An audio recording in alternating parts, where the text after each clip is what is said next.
Hey y'all! Y'all see my lip gloss? It's popping. It's cool. All the boys be stopping. They chase me after school. Okay.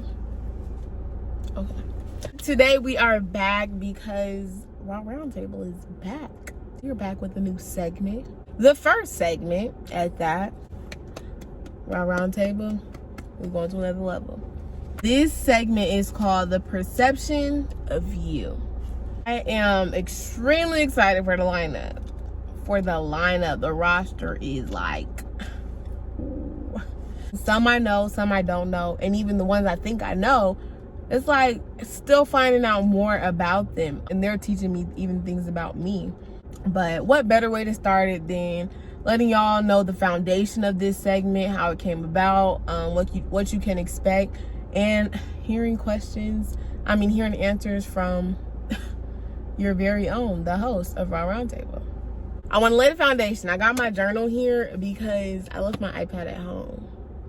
And normally that's what I'd be doing this off of. But you know, take it old school. Always carry a pencil and a journal with me on deck.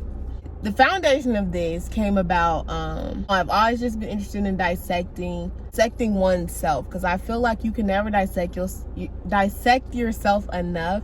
You're constantly evolving as an individual, even if you recognize it or you don't. You can be living in it subconsciously, or you can be living in it consciously. I'm all about the conscious living now. I need to be aware of what I'm doing because my life is too precious, prized possession, for me to just be just out here. I want to lay the foundation of the 4 R's that I have for this Raw Roundtable segment, and the ones to come after that I hope to that will kind of align and make sense of each person's story that they are telling. So the first part is remembering.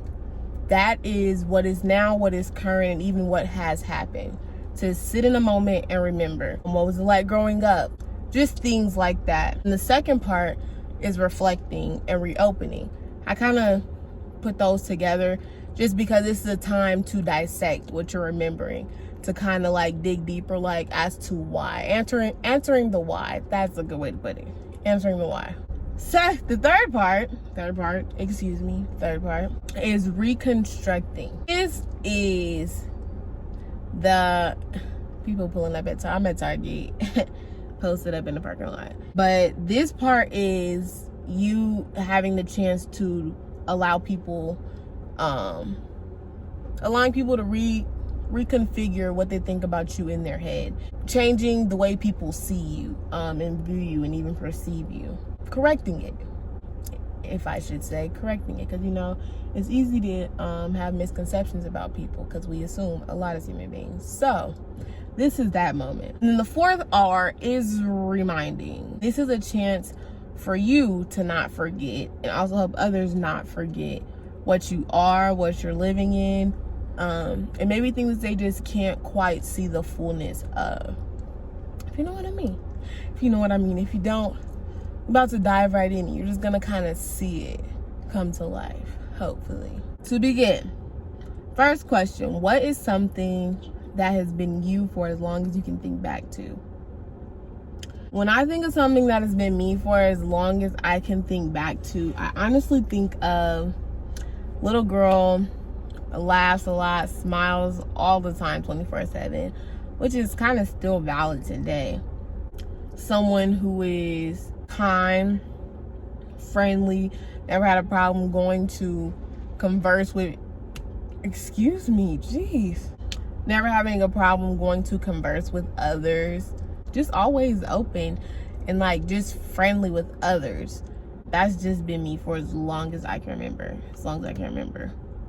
What do you love about you? I honestly love the fact that I'm open. I love my vulnerable state. Sometimes the words that come out of my mouth shock me, because I think when you're open and honest, answers are able to come more fluidly. It's nothing that you're trying to build on top of, trying to keep something in a compartment, because you're kind of letting it all out slowly but surely, even if it's not in all like, so this just happened and I feel like this. But as you practice it and open up over time, it becomes easier, and you recognize how living in honesty and openness just like it sustains and fills you so much more, because you're able to honestly get what you need because you know what you lack. That's what I mean, like the flow of words. Did y'all just hear that? I gotta write that. That gotta be a shirt or something like that. That is something that I honestly love about me. And I think with me doing that, like I'm able to create spaces like this for other people to be open and honest and not feel like there's judgment there. Like, oh my gosh, I'm scared what she's gonna say if I say this about me. That's one thing that I hate. I do not like when people have to feel uncomfortable or feel like they can't say or speak their mind around you, because every human is entitled to an opinion, is entitled to speak what they want to speak and need to speak, and not feel like they have to hide behind a mask or anything. And so I'm grateful that I'm able to embrace it so that others can come around me and embrace it as well. Third question. What is a hard thing that you've had to try to accept about yourself?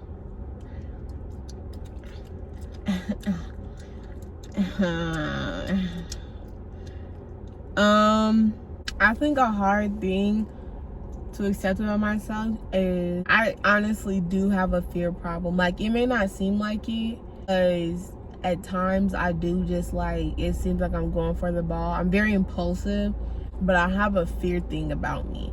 Sometimes I'm like, maybe I shouldn't, because like, how would that turn out? More than anything, I got a good one, is I still sometimes struggle with people pleasing. To rid myself of guilt of saying no to people, not doing things for certain people, because sometimes I often feel like I'm never there for certain people, when I know that there are boundaries and borders that I've set within myself already that I just cannot break. Because if I break them with me, then it'll just become more habitual to continue to do it. Kind of ridding that shame and guilt behind people pleasing, and kind of like exiting people pleasing culture as a whole, because it's dangerous and it's toxic, and it can lead you in a space that can be very hard to get out of. That's all I got. Next question, number 4. What is a misconstrued view of you that you could elaborate reason on? I think a misconstrued view of me is my bluntness. Sometimes how I communicate things. It can seem like I'm this very control freak, like I need to control everything, but most times it's because I want the best for other people. When I try to give instruction, like, I don't ever try to force anybody to do anything, but often, like, when things don't align with what I want to do or what has been helping me and benefiting me, I just gotta let you go, or we can't like be together that much. So I think people can often see it as like, oh no, she weird, she don't hang out with me anymore, she don't like My ability to kind of stick with what I know brings me peace and allows me to feel refreshed and feel good.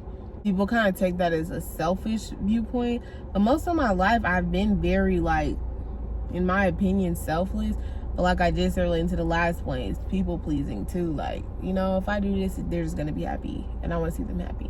I want this, I want this, I want this. But now I feel like as I'm about to enter 20, and even just growing up, becoming grown, it's just like I can't really care what anybody has to say. Some people view it as a pro, some people view it as a con, but I think that's a misconstrued view of me, because sometimes I say things, like if I text or something, I'll say it with a period. It doesn't mean like I don't mean it, like because I didn't put an emoji and a crying face, like, oh, I'm so sorry, I can't do this.